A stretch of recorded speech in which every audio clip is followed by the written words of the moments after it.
How on earth did they spot him? Coast Guard helicopter crew miraculously locates crewman who fell off a tanker without a life jacket 5 miles off Florida coast. A young man was miraculously plucked from the ocean after he fell off a ship with no life jacket and had to tread water for 3 hours. U.S. Coast Guard rescuers found Lorejei Moscoso, 25, 5 miles off Fort Lauderdale, Florida, about 9:30 am on Wednesday. Photos from an MH-65 Dolphin helicopter showed how much of a needle in a haystack the search was, with the Filipino man a tiny speck in the water. Mr. Moscoso was last seen by the crew of the 456-feet container ship Vega Sagittarius about 5:30 am as he tied down some cargo.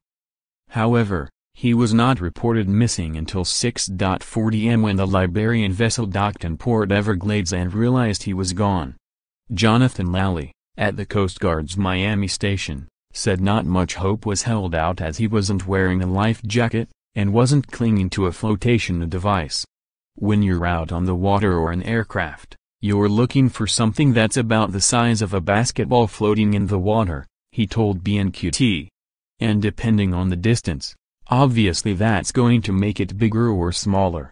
Mr. Moscoso was also lucky the water temperature was a relatively warm 82 F, allowing him to stay alert and able to tread water. The Coast Guard said wearing a life jacket at all times on board the ship dramatically increased anyone's chance of survival. They're brightly colored so it's easier for rescue crews to be able to spot something in the water compared to if you didn't have one on, Mr. Lally said. Mr. Moscoso was retrieved by a Coast Guard boat crew and rushed to hospital in a waiting ambulance.